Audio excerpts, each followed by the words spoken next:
And welcome back to the Citizen channel. We're all staying safe and well. And our story of the game, we look back at our first defeat for a little while, isn't it? Since August, seems a long time ago, but they do still hurt, don't they, when we get them? Let's hope we can bounce back. Yes, Villa 1, City 0. Match day 9, of course, in the Premier League, 26th of October. Makes the top of the table look a little bit worse than it did before the game. My headlines for this was a Villa too far. Yeah, of course, a bit of a play on two. We played Villarreal in the week and we played Aston Villa today, so it was a Villa too far, wasn't it? And the other one that I put on my player ratings was City drips. Yes, we just dripped. We didn't fizz. We didn't gush, did we? We just dripped along in that kit, of course, the very infamous raindrop kit, which yeah, I've seen knocking around. One or two people have bought it, but I won't be buying it. Even the cheap version of it, I'm not interested. It don't look too bad from a distance, but up close it's a bit iffy. I mean, if someone gives me one, I'd probably wear it, but there you go. Anyway, guys, we'll talk about yesterday's game, the good, the bad, and the in-between. Mostly bad, unfortunately. A lot of in-between because we couldn't make things count, could we? So we'll talk about that. Please, guys, if you are new to the channel, hit those buttons. Helps the algorithms, of course. If you give us a like, that'd be fantastic. I'm not trying to get more likes all the time. If you're still with me, please just hit that like button. It'd be much appreciated. It helps all the algorithms and stuff like that, as well as views, etc. So if you can do that, subscribe if you're not already done so. And of course, we've got the famous hype button, haven't we? So if you want to hype, it should be flashing away somewhere in the background of this. So if you can share any hype points to me and share them about all the City vlogs, but give us a few that have helped the algorithms as well, guys. It's all about getting out there, so you can help the channel through that way. Fantastic. And there are other ways you might be able to help me, but we'll talk about that later on. Let's get on with what we're talking about, the story of the game. The teams, yeah, City 3 changes to the Villarreal game. Donnarumma, Nunez, Diaz, Stones, Gvardiol, Reinders, Bernardo, Bob, Foden, Xavi and Haaland. Yeah, I think Bob, for me, was a surprise selection. No DM. Gonzalez was on the bench. Obviously, if he wasn't fit enough to play a full game, should he be on the bench? That's the question you have to ask. But you got someone like Kovacic who can probably do an half-decent job. But, of course, we were left probably with Stones and Reinders doing some sort of pivots. Reinders isn't a number 6 by anyone's imagination. So a bit puzzled as to why Pep didn't try the DM. We're not going to try the DM. We know Pep's going to have problems, and we did have problems, and that midfield of Villas wasn't perhaps the sort of team to play with this sort of 11 against, but I'm sure Pep supposedly knew what he was doing. Substitutes, of course: Trafford, Aki, Marmoush, Kovacic, Cherki, Doku, Nico, O'Reilly and Lewis. Aston Villa starting 11: Martinez, Cash, Konza, Pau, Digne, Onana. He had a good game, didn't he? Kamara, McGinn, Buendia, Rodgers and Watkins. Yes, I think they all had a good... I wasn't impressed with the forward play from Villa, but I think the rest of the team sort of played very, very well. Just typical, isn't it? I mean, they have been hitting a bit of form. I think this is their 4th win on the trot now, isn't it? After a pretty piss-poor start, so they've turned it round. The match itself, 4 minutes. Bernardo, yeah, great. No one there, though. He gets through. Nice slip-through ball from Xavi into the box. Bernardo's there, pulls it back. Everyone's in the wrong place. Haaland, whoever else was up there. No one could make contact with it. 6 minutes, Reinders. Yeah, a speculative shot, to say the least. Dips over. 17 minutes, a good Stones block. There's some good blocks by both teams, I thought, yesterday. They put the bums on the line and the bodies on the line. It was a Digne effort, I think, on 17 minutes that Stones got a good block too. And on 90 minutes, game over, really, wasn't it? We go 1-0 down. It was always going to be a struggle against Aston Villa when you go 1-0 down at Villa Park. Of course, they're all saying it was a range corner. The set piece coach was smiling as though, yeah, I knew that. I wasn't too sure it worked to plan, to be honest with you. I think there's a bit of luck. Of course, Donnarumma was easily beaten from the edge of the box. Matty Cash, on another day, probably wouldn't hit the target or hit a City defender. There's enough bodies in there for it to hit. But of course, he had the freedom of the edge of the box. Can't blame Bernardo. He took it to one side of Bernardo and levered it in, yeah, and it was 1-0, and we didn't know it then, but we had, some of us may have had dark thoughts at that moment in time. But we had plenty of time to go back, and whether the corner should have been a corner as well is another matter. But at the end of the day, you've got to defend what happens, haven't you? It's as simple as that. So we had 70-odd minutes to put it right. 22 minutes, Bernardo to Haaland, who's through one-on-one, looks as though it's going to be 1-1. And, of course, he just makes it so easy for the keeper to save, just to his right. He didn't even have to break sweat, really, the keeper. Not the greatest finish from Haaland. Telegraphed the finish. It would have been nice if he could have dinked it or done something. It was with his favourite left foot as well, so pretty poor from Haaland. You'd sort of bank on him to score those goals. 30 minutes, men all over for Villa. McGinn just wiped off just wide, and it went off Stonesy's arse, didn't it? As we were pretty much all over the place at the back. We'd fallen apart a little bit after that goal, apart from that Haaland effort. And of course, any control we had suddenly dissipated, and Villa were having the best chances. 31 minutes. From a corner, Watkins gets a header blocked. 40 minutes, a yellow for Savvy for winning the ball. I'm not too sure. Supposedly he followed through. I've not watched it back, but again, this referee was, like all referees, pretty useless. 3 minutes extra time at half-time. Half-time, it's 1-0. To Villa, just not good enough. I wrote at half-time. I didn't get to the game, so I wrote this at home in the final third, and Villa looked the more dangerous in ours, and it was more a case of that in the second half, although, of course, City looked a bit more dominant, but we just couldn't make it count. I thought we needed a good second half, something we've not really done much this season, unfortunately. On to the second 45, as you'd expect. Villa perhaps sat back a little bit more to try to soak up the pressure and hit us on the break, but so that's probably allowed us more dominance. 47 minutes, Bernardo's shot ends as a corner from a Villa block again. As I said, both teams did reasonably well at blocking shots. 49 minutes, Reinders runs, and then he doesn't really know what to do with it, and just shoots quite tamely wide of the target. 52 minutes, a side foot shot from a corner. Yes, it sort of knee high. I mean, if we can't score from set pieces, we can't defend set pieces. We do have a set piece coach who got rave reviews when we're over in America. Remember? Finally, we got a set piece coach. Yeah, absolute load of crap now, isn't he? And of course, we can't defend set pieces. We can't score from set pieces. And of course, that shot from the corner from McGinn was blocked really well by Bernardo. And again, Diaz's got his bum in the way of that one as well. But yeah, it perhaps should have been 2-0 at that stage. 53 minutes. Reinders gets a yellow for probably about time. I think it was about his fifth foul of the game. 60 minutes, Savvy blocked shots twice, and the second, was it over? Yeah, I mean, I don't think, was it Torres, the defender? Yeah, he hit the first one. I think the goalkeeper saved it. It fell back to him, Savvy, and he hit the target both times, and I don't think Torres knew too much about it as he sort of looped over the bar for a corner. So a little bit unlucky for City. I mean, we didn't quite get the luck either yesterday, did we? 61 minutes, Guardiola header from a corner, but that was well over.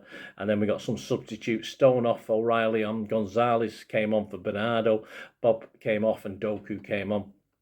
62 minutes, a brave Diaz effort. Yeah, he sort of winded for a second, wasn't he? But he got his body in the way of a Villa attack and put it out for a corner. It took him 30 or 40 seconds to get back up. 64 minutes, Gonzalez was booked.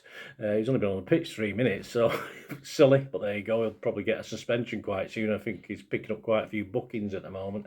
69 minutes, Sancho somehow gets through Nunes. I don't know how that happened, and of course he pulls it back in. And the first shot isn't great, and Donnarumma can't hold it, but it sort of bounces back to him, and he has another go, and this time it's a much better save as Donnarumma blocks it. I mean, perhaps he could have lifted it over him, but again, we got away with one. I mean, their chances were far more clear-cut probably than ours were. 71 minutes. Erling got a chance with the header. He put a reasonable power on it. It was a sort of a cross from Foden that wasn't a powerful cross. He sort of hit it up, so Erling had to get some power on it, but of course it was an easy catch for keeper Martinez, far too close to him. Could he have done better? Possibly, but I think we're being a bit harsh with that. 75 minutes, Donnarumma again comes to our aid, sort of one-on-one. I think Watkins pushes it a little bit too far and makes it a little bit easier to Donnarumma to spread himself, and of course the ball bounces up and he manages to pick it up on the rebound from the striker. So another one we got away with. I say they had more clear-cut chances. responses. 76 minutes Cherky for Reinders, 80 minutes Foden was booked. I think we got 4 yesterday, 4 bookings.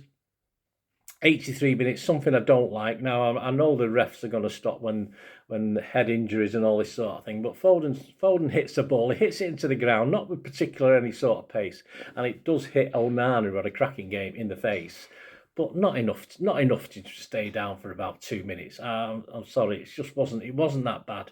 It was straight. I mean, it's the sort of thing on a Sunday if it happened to you, you just get up and shake it off, and you feel a bit sort of numb in the face, but no, I'm not having that. He's of course he jogged to the sideline and we came back on absolutely fine, no problem with him whatsoever. I think we do go over the top with some of these. It's a clash of heads, I can understand it. If it's a ball to the face, I'm not too sure. I think the referee should be a little bit stronger and say, get on with it, just check he's all right and just get on with it. And, if there's of course, Gonzalez had a bad nosebleed. I don't know that happened in the game, but if that had happened, fair enough. But there's no wrong with Onana. He's a big lad. Just a bit of a mad ass. Obviously, 83rd minute, Villa are going to waste time. The referee should be alive to that sort of thing as well.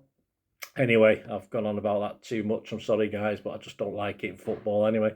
87 minutes, Gonzalez is off with a bloodied nose and the change of shirt. He looks a bit of a mess. I don't know how he got that. 89 minutes, we get a goal, but of course, Cherky is just offside in the build-up as Ireland goes in at the back post. I think he sort of missed the first one. It rebounded and went in off him, but of course he hit the post with his leg. He attacked the post with his leg. He limped away, but it seems all right. I think the rest after this game, he won't be playing against Swansea anyway. He'll be all right for next week in Bournemouth. And we weren't going to score in the extra 6 minutes added time. Nunes went for glory with his wrong foot. I don't know why. There was City players in the box. He should have just carried it a bit further or crossed it or something, but pathetic for Nunes. I just sighed with disgust really when Nunes skied that towards the end. 2-0, 1-0. Sum up, painful. It could have been 2-0, definitely. I think their chances were far better than ours. Sum up, it was painful. I was a bit depressed after this game. We threw everything at them, but not enough. They put the bodies on the line, Villa. They wanted it a bit more. We'll talk about what Bernardo said in a minute when we look at the headlines. And they just simply wanted it more than us. It's as simple as that. We were a goal behind and we just weren't good enough to come back into it. And I did have horrible thoughts when we were a goal behind that perhaps we wouldn't be able to get back into it. Unless perhaps Pep had made some changes at half-time rather than wait till 60 minutes, which is his normal thing. But hey, it's been gone. We've been beaten. The stats show just that we did dominate the game on chances. We had 15 chances with 4 on target, 15 shots with 4 on target. They just had 6 with 2 on target. We had 53% of the possession. We probably had higher percentage in the second half. Passes 398 for them, 459 for us. Percentage accuracy, you don't often see this. Both teams the same, 93%. Quite high, but I'm surprised because I thought in that time, certainly in that first half, we were giving the ball away a lot. But the facts don't lie, do they? Anyway, fouls 8 from them, 16 from us. I think we got more harsher critique from the referee than Villa. Yellows 1 for them, 4 for us. They had 1 offside, we had 3. 5 corners for Villa, 6 for us. It never looked like scoring, did we? And long throw count, I just noticed a couple for Villa, of course. I might stop that as soon as City do one, but we've not done one yet. So, set piece coach, just find someone who can chuck the ball in, mate. You might have a bit more luck than you're having doing other things at the moment. Earn your money, that'd be nice, wouldn't it? Pep said after the game, my concern is how we can be better and improve. The season is so long. For the Bournemouth games and other ones, we will try to do our game. I was worried before the international break when Arsenal were 6-7 points in front. Our job is not to watch the table. If they win all their games, they will win the Premier League, and congratulations. But I have the feeling our team is alive. Not so much yesterday. The courage to play is better. I don't live in October thinking what is going to happen if we don't win the Premier League games. It's game by game. Now we prepare for Swansea after the international break. There are no more until March, and we'll see where we are. I mean, it's not quite the international break yet, Pep, but I know what you're saying. Anyway, the table, of course, we sit 5th ahead of United on goal difference. That shows how low we've fallen, unfortunately. 6 points now behind leaders Arsenal. We've all played the same amount of games.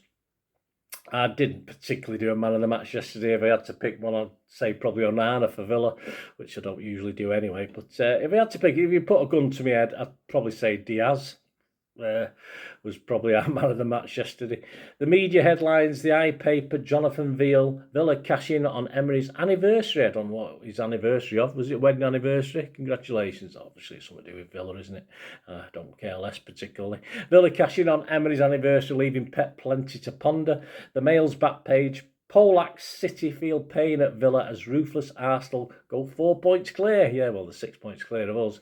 At the top, inside Jack Gorn, Villa stops City streak, but Pep says, don't panic, Mr. Manring, don't panic. Pep says, don't panic. The Daily Mirror, Andy Dunn, cash bang walloped. There you go, we know what that's come from. Matt finishes off sterile City, yeah, that's quite right, as Erling has a rare day off, he did. The Express's Andy Dunn, Haaland can't win title on his own, says Pep. Nope, no shit Sherlock with that one. City suffer as Hitman Erling has off day. The Guardian's Ben Fisher, Villa profits of Villa profit with cash and leave Haaland feeling shortchanged. That's very clever. See what they did there. Our local paper, of course, the Manchester Evening News, the back page. City pay price for Villa's cash and grab. Inside Simon Bukowski, City must find more than Rodri and Haaland to win games. No one rated higher with Simon than a 6, so we'll not talk about that. Tyrone Marshall always commented on Bernardo's quote, which was, we were 2 seconds late for every duel. There you go. I told you we'd get back to Bernardo, didn't I? There you go. Let me know your thoughts on the game. As I say, disappointed. We get over it, don't we? We move on. It's not the end of the world, of course it's not, but it's almost the end of the world when you go level with that shower down the road who've been absolutely abysmal. So what does that say about City? We are a work in progress. We know that. We keep saying it all season. This will take time. It wasn't an easy trip to Villa in our current situation. It would have been nice to get a point, which we possibly, I thought, might have deserved overall, but we didn't. All right, we got beat there last year, so we're no worse off points-wise. We're still ahead of last year's points total. So trip to Swansea. Check out my preview, guys. That's already out there for the Swansea game. I will be there if you spot me. It's only about 1,970 of us there, so if you spot me, come and say hello. And of course, the player ratings is also out for this game as well. So I have a little bit more insight into each player and SofaScore ratings, that sort of thing. So check out those guys. Give us your support. As I said, it's always important pressing those buttons, that like button for algorithms, etc. Say now this hype button. And of course, if you do want to help the channel in other ways, sponsorships, or just need a shout out, stuff like that, just get in touch. And there are ways of doing that. All you ever have to do is just for a couple of minutes, just keep watching and listening. Thanks for that, guys. Hope you enjoyed the feature anyway, and please, if you can, give us a thumbs up, give us a like, that'd be wonderful. And if you're not already a subscriber, it'd be great if you could subscribe. It's absolutely free. Also, check out all my social media links. Will be in the description and comments below if you want to follow me on TikTok, Instagram, X, Facebook. We can chat on there and do all things City, of course. Also, if you're into film and TV, don't forget a lot of this channel is film and TV stuff. I love me film and TV like I do City. So if you're into that, have a look. Or if you know someone who might not be that bothered about the football but likes film and TV, give them a kick in my direction. I'll be very grateful. And special thanks as ever to supporters of the channel. Piat6505, they've got a little eBay shop selling film and TV memorabilia mainly, including books, magazines, posters, lots of posters, and they do have some City stuff as well that they've purloined off me over time, so there'll be a few bits and pieces, probably more going on as well. So have a look at Piat6505 on eBay. And yes, if you do go onto eBay, and if you're a member, we do have memberships, 99p a month. You get early access to all my vlogs, so as soon as I do them, you get them. Sometimes it could be months before they're published generally, so a lot of the history stuff, so you have access. The membership gives you access to that. It gives you 10% extra off at Piat6505 if you want to buy any of that memorabilia. That's all that you can actually gain that from being a member. And support the channel. That's a great way of supporting the channel, of course, like watching the ads on the original thing that you've seen now, my original feature. That'd be fantastic. So yeah, also before we go, podcasts. If you like your podcasts, I do a podcast with Mike Long in South Korea. It's called Bolt from the Blue in our 8th season. Yeah, we've had some good fun on there. We're trying to have a bit of humour, generally look at City's games as and when we play them, have a look back. So please check out that. It's on Soundcloud, Spotify, all good places you get your podcasts from. There you go, guys. Thanks for watching. Hope you enjoyed everything about this feature, and you didn't mind me asking you about this at the end. And please, all I ever ask for you is to stay safe, everyone, especially you Blues.